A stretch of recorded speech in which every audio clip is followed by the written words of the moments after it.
그런데 하나님께로서 난 자마다 죄를 짓지 않는다고 분명하게 말했는데, 죄를 지은 일이 생기면 그 사람은 거듭난 사람이 아니다, 구원받은 사람이 아니다. 여러분 여기에 반박해 보십시오. 여러분 생활에 죄가 발생합니까, 안 합니까? 마음속에, 언어에, 행동에, 관계에 하나님 뜻에 이탈된 행동과 생각이 수없이 발생하는데, 하나님께로도 출생한 사람은 죄를 짓지 않는다. 죄에 관한 내용이 요한일서에서 분명하게 정리해야 됩니다. 여기서도 또 말하죠. 18절에서 하나님께로부터 난 자는 범죄치 아니하고. 범죄치 않는다 이 말은 해석의 문제예요. 하나님께로부터 태어난 사람은 반복적으로 죄의 지배를 받지 않는다. 하나님의 자녀는 마귀의 통치에 속하지 않는다, 그런 뜻입니다. 범죄치 않는다는 말은 죄의 지배 아래 있지 않다, 사단의 통치에 속하지 않는다. 오늘 본문에 하나님께로 난 자는 죄를 짓지 않는데, 왜 죄를 짓지 않는다고 그랬어요? 하나님께로서 난 자가 저를 지키심에, 하나님께로 난 자가 저를 지키심에 죄를 범지 않는다, 이렇게 기록되어 있습니다. 여기서 범죄치 않는다는 말은 죄의 지배, 사단의 통치에 속하지 않는다는 뜻입니다. 그런데 요한일서 전체를 보면 하나님께로부터 난 자도 죄를 짓는다, 여기에 요한일서 1장 8절, 10절, 5장 16절 이렇게 나와 있어요. 자, 요한일서 1장 8절에 만일 우리가 죄 없다고 말하면 스스로 속이고, 나는 죄가 없다, 그럼 어떤 것이라고요? 스스로 속이고 하나님을 거짓말쟁이로. 그리고 요한일서 1장 10절에는 우리가 범죄하지 아니하였다고 하면, 그러면 하나님을 거짓말한 자로. 그러니까 예수 믿는 사람이 죄를 짓는다는 것입니까, 안 짓는다는 것입니까? 요한일서 2장 1절에 내가 이것을 너희에게 쓰면 너희로 죄를 범하지 않게 하려 함이라. 요한일서를 기록한 이유는 여러분들이 죄를 범하지 않도록 하기 위해서입니다. 그 다음에 만일 누가 죄를 범하여도, 죄를 지을 수 있음을 전제하면서 중보자 예수 그리스도를 제시합니다. 이게 요한일서 2장 1절 말씀. 요한일서 5장 16절 누구든지 형제가 사망에 이르지 아니한 죄에 범하는 것을 보거든. 형제란 말이 누구지요? 구원받은 사람. 구원받은 사람이 사망에 이르지 아니한 죄를 범하는 것을 보거든 기도해라. 그러니까 예수 믿는 사람이 죄를 짓는다는 것입니까, 안 짓는다는 것입니까? 요한일서가 말하는 죄를 짓지 않는다, 이 말은 죄 없는 완전함을 말하는 것이 아닙니다. 죄를 삶의 주인으로 삼지 않는 새 정체성, 그 사람이 늘 죄의 지배 아래서, 반복적으로 죄의 지배 아래서, 마귀의 지배 아래서 사는 그런 사람이 아니다.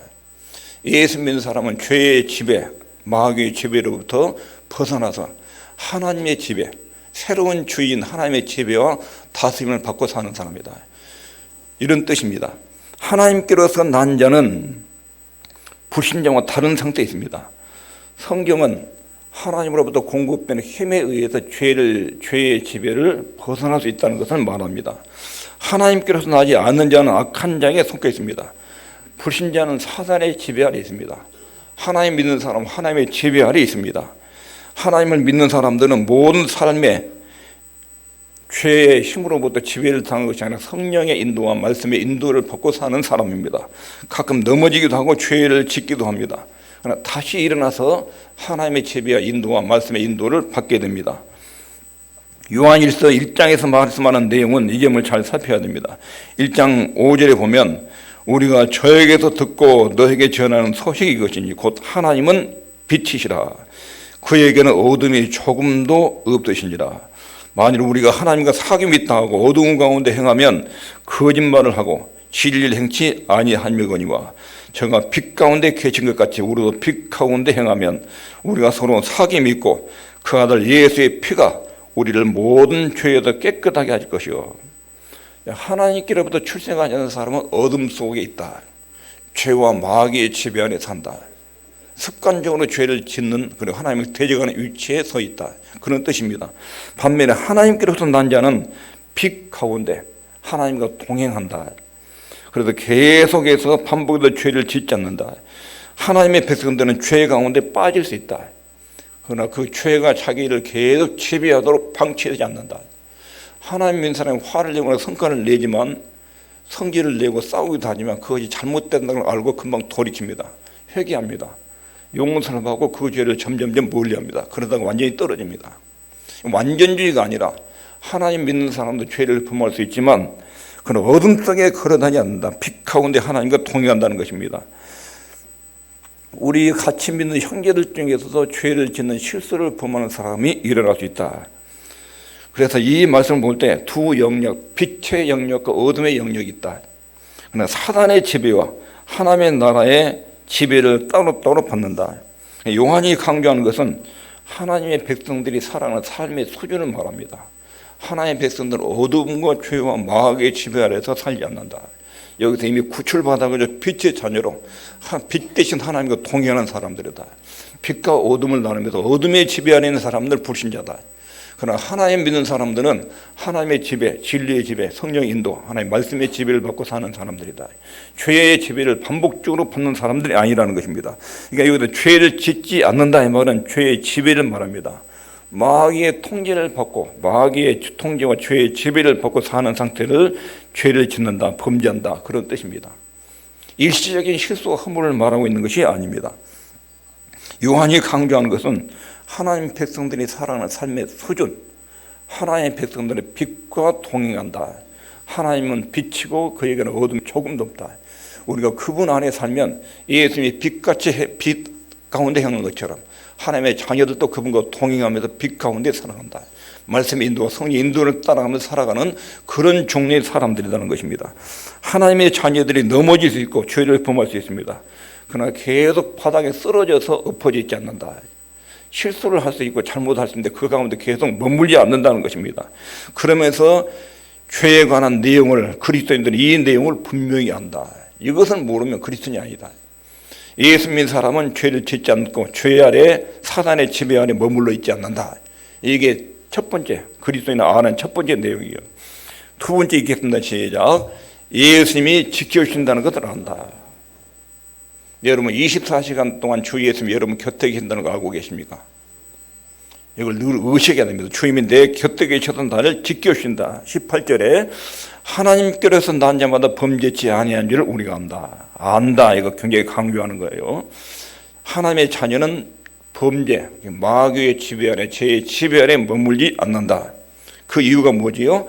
하나님께로서 나신 자 누구예요? 하나님께로서 나신 자 예수 그리스도. 예수를 믿으면 예수 그리스도가 우리의 주인으로 우리 안에 계십니다. 그 예수님이 저를 지키심에 주 예수님이 우리 안에서 우리를 지켜주기 때문에 악한 자가 저를 만지지도 못하느니라. 범죄치 않는 이유에 대해서 말해요. 내 인격적인 결단이나 도덕성을 가지고 죄를 이겨내는 게 아니라 예수 믿으면 하나님의 생명이 내 속에 있고 예수님이 내 안에 계셔요. 성령님까지 내 안에 계셔요. 내가 잘못하면 성령께서 속에서 막 책망을 해요. 너 그렇게 생각하면 안 돼. 그렇게 말하면 안 돼. 그렇게 행동하면 안 돼. 책망에 죄가 들으면 성령께서 양심의 가책을 통해서 마음의 평안과 기쁨과 행복이 다 사라져요. 책망의 소리예요. 성령이 책망을 하셔요. 그런 우리 주님이 우리 안에 계시기 때문에 악한 자가 죄를 만지도 못한다. 하나님께로 난 자는 범죄치 않는 것은 하나님의 아들이 그 속에도 그 사람을 지키고 계시기 때문이다. 자기 도덕성 착한 행실로 이루어진 게 아니에요. 자기 결단력으로 된 것이 아니에요. 내 안에 주님이 계셔서 죄에 대한 거부감을 일으키고 죄를 혐오하게 만들고 죄를 싫어하도록 역사하십니다. 여기 지키신다 이 말은 보살피고 돌봐주고 주시한다는 뜻입니다. 사도 요한이 여기서 말하고 있는 것은 사도 요한이 노인이지요. 얼마 있으면 세상 떠납니다. 편지를 받는 성도들은 어린 신자들이에요. 로마 국가 권력이 어린 신자들 기독교를 막 박해하고 있고 안에 이단 세력이 현혹하고 있고 밖에서는 우상 숭배자들이 교회를 도전을 하고 요한이 교회를 볼 때 어린 신자들이 이런 도전 앞에서 어떻게 신앙을 극복해 나갈 수 있는가 이 점을 염두하고 여러분들이 꼭 알아야 될 게 있습니다. 그런데 여러분들 안에 온 우주를 만드신 주 예수님이 여러분들 안에 계십니다. 로마 황제의 권력이나 핍박이나 압력이나 또 안에서 유혹하는 사단의 이단 사들을 통한 거짓 교사를 통한 현혹되는 것이나 밖에서 세상의 세력이나 우상 숭배자들의 공격이나 이 모든 능력을 충분하게 이겨내는 주 예수님의 권세와 능력이 여러분들 속에 있습니다. 이것을 아는 것이 하나님의 자녀들입니다. 강력하게 이것을 지금 이야기하는 거예요. 그 예수님이 여러분들을 지키시기 때문에 악한 자가 여러분들을 만지도 못합니다. 아무리 악이 밖에서 안에서 난동을 부려도 온 우주를 창조하신 주 예수님이 여러분들 안에 여러분들 지키고 보살피고 돌보시고 주시하고 있기 때문에 교회 안팎으로 시련을 당해도 반드시 이깁니다. 이것을 여러분들이 알아야 됩니다. 이것을 가르치고 있습니다. 예수님은 우리를 지키시는 분입니다. 구약 성경에 보면 예수님은 우리의 파수꾼입니다. 졸지도 아니시고 주무시도 아니시고 밤에 졸도 주무시도 않고 24시간 우리에게 그분의 시선이 있습니다. 우리의 시선이 항상 있어요. 악한 자나 누군가가 우리를 건드리면 구약에 주님의 하나님의 눈동자를 쏘시는 것이다. 여러분 눈동자를 쏘시면 가만히 있습니까? 하나님의 아들 딸들을 건드리는 것은 하나님의 눈동자를 쏘시는 것이라고. 우리 애기들 데리고 밖에 나가면 부모의 시선은 계속 아이를 쳐다보죠. 이렇게 계속 위험 요소 없는지, 접근하는 차량이나 개나 짐승들 없는지, 넘어질 위험 요소인데 계속 봐요. 조금만 위험 요소였던 부모가 금방 달려가요. 창조주 하나님이 예수님이 십자가에 피를 흘려서 세우신 자기 아들 딸들을 24시간 눈동자처럼 보고 있어요. 보고 있어요. 그 사람들 누군가 건드리면 하나님 눈을 쏘시는 것이다. 그들은 놔두지 않는다는 거예요. 이게 보살피고 돌보시고 주시한다는 뜻입니다. 그분은 주무시지 않고 결코 방관하지 않습니다. 복음서에도 예수님은 자기 양들에 대해서 이렇게 말씀하십니다. 예수님이 친히 이렇게 말씀하시기를 내가 저에게 영생을 주느니 영원히 멸망치 아니할 터이요 또 저희를 내 손에서 빼앗을 자가 없느니라.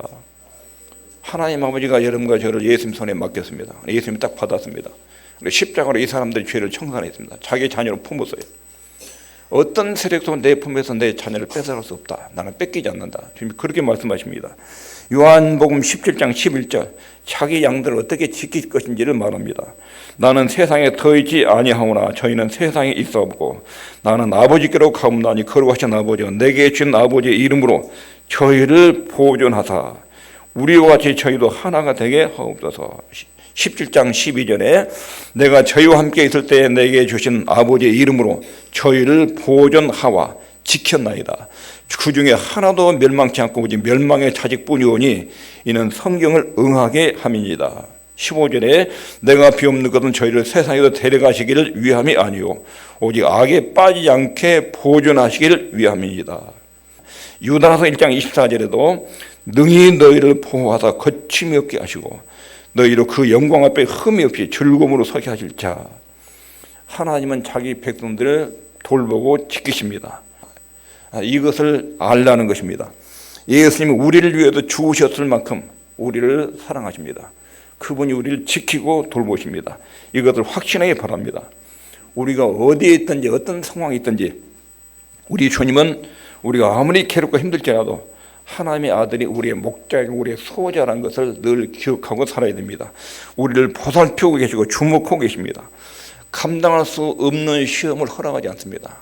감당할 범위 안에서만 시험을 허용하십니다. 그리고 감당치 못할 때는 피할 길을 내서 능히 감당하도록 인도하십니다. 우리가 죄 속에 거하거나 계속 머무르지 않는 이유가 여기 있습니다. 주님이 우리를 지켜주신다. 그래서 우리는 안전한다. 하나님의 자녀는 예수님이 나를 지켜준다는 걸 안다. 이것을 모르는 사람은 하나님의 자녀가 아니다 하는 것입니다.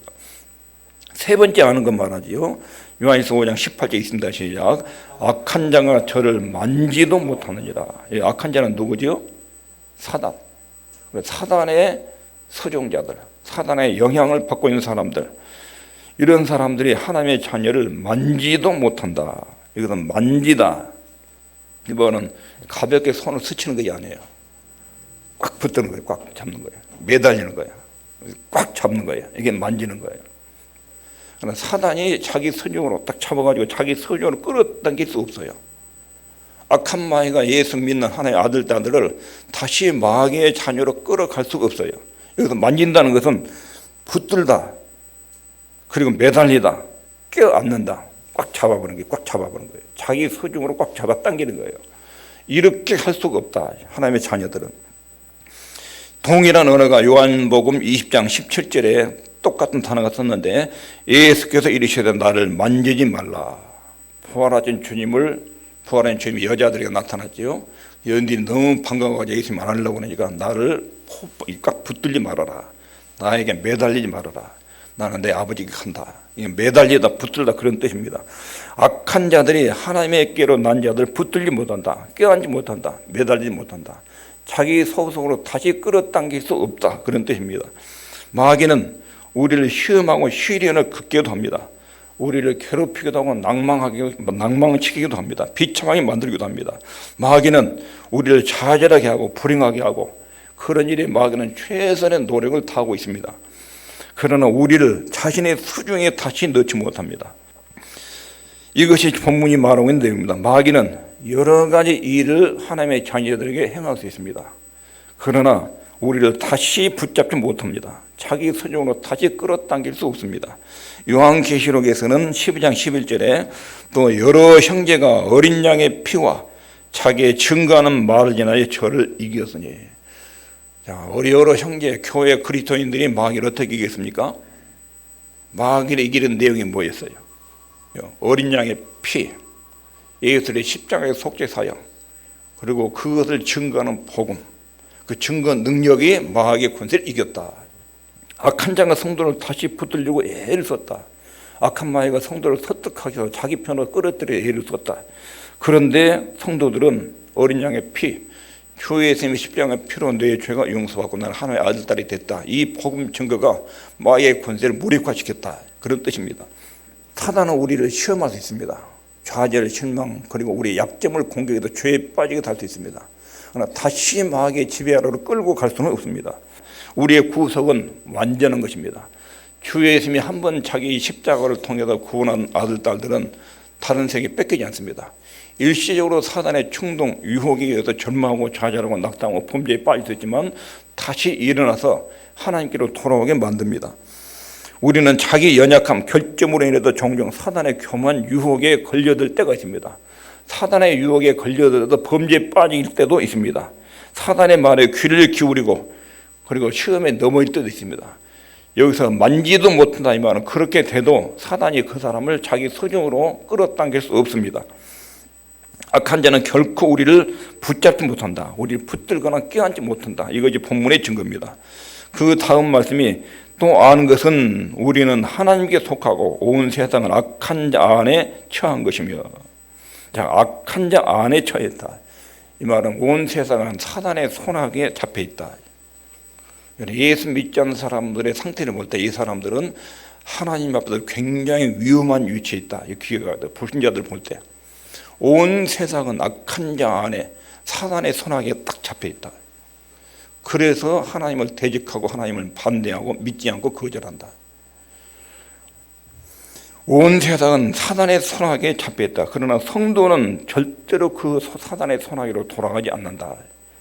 우리는 하나님께 속해 있고 온 세상은 악한 자에게 속해 있다. 이것을 하나님의 자녀들이 또렷하게 합니다. 예수님의 품 안에서 보호를 받고 있고 사단의 손아귀에서 멀리 벗어나 있는 사람, 이 사람들이 하나님의 자녀들입니다. 사단은 결코 하나님께로부터 그분의 소유된 백성을 뺏어갈 수 없습니다. 아무도 아버지 손에서 빼앗을 수 없느니라. 그러므로 오늘 우리가 알아야 될 첫 번째 내용이 이것입니다. 나는 하나님께 소속되어 있다. 나는 아버지 하늘나라에 속속되어 있고 하나님의 자녀이고 하나님의 지배와 말씀 인도와 성령의 인도를 받는 그런 사람이다. 이게 그리스도인의 정체성이에요. 하나님의 아들이 우리를 주목하고 계시고 돌보고 계신 것을 반드시 알아야 된다. 주 예수님의 은혜에서 우리를 항상 돌보고 계시고 지키고 계신다는 걸 알아야 됩니다. 하나님께서 우리에게 사단의 시험을 받을 때 두려움 없이 물리치라. 사단이 아무리 공격을 해도 하나님의 자녀들은 절대로 거기에 다시 사단의 소중으로 떨어지지 않는다는 것입니다. 우리는 하늘에 계신 하나님께 소속되어 있고 사단의 손아귀에서 벗어난 존재다. 이게 신분의식입니다. 자기 위상과 정체성, 신분의식. 하나님은 성령을 우리에게 보내주셔서 우리 안에 성령이 역사하셔서 그리스도의 형상 이르기까지 우리가 주 예수님을 닮아갈 때까지 천국 갈 때까지 우리 안에서 역사하십니다. 성령을 소매거나 멸시하면 성령께서 우리가 근심하게 하고 탄식하게 해서 다시 하나님 뜻 안으로 돌아오게 만듭니다. 여기까지 말씀을 정리하면 예수 믿는 하나님의 아들이라면 반드시 알아야 될 내용이 있다. 반드시 알아야 될 내용. 첫 번째, 그리스도인은 죄와 사단의 지배 아래 있지 않다. 예수 믿는 사람 하나님의 지배를 받고 있다. 하나님의 내 인생의 주인이고 나는 하나님의 인도를 받는 사람이다. 이걸 기억하는 것입니다. 두 번째, 예수님이 지켜주시기 때문에 범죄하지 않는다. 여기도 범죄라는 것은 예수님을 믿기 때문에 죄의 지배 아래 살지 않는다. 한두 번 넘어 있었지만 그러나 죄의 지배 아래 계속 머물지 않는다. 왜냐하면 주인이 마귀가 아니고 죄가 내 인생의 주인이 아니고 주님이 내 인생의 주인이기 때문에 죄에 빠지더라도 금방 돌이키고 회개하고 일어나는 사람들이 하나님의 자녀라는 것입니다. 왜냐하면 우리 안에 계신 예수님, 하나님께로부터 난 자가 우리를 지키시니 악한 자가 죄를 만지도 못한다. 그렇게 약속하셨습니다. 악한 자가 하나님께로부터 난 자들 자기 소명에 넣지 못한다. 이것도 반드시 기억해야 됩니다. 마귀가 아무리 유혹해도 절대로 하나님의 자녀는 마귀의 지배 아래 종 상태로 넘어가지 않습니다. 그리고 하나님 우리를 구원하신 구속은 완전합니다. 하나님이 건져낸 사람이 다시 마귀에 빼앗기는 그런 일은 하나님 편에도 발생하지 않습니다. 하나님이 우리를 자기 자녀로 한 번 삼으시면 잘못하고 죄에 빠지면 반드시 징계해서 돌아가게 만들지 그대로 방치하거나 방관해 두지 않습니다. 이 사실을 분명히 알고 사는 것이 하나님의 자녀들의 삶입니다. 기도하겠습니다.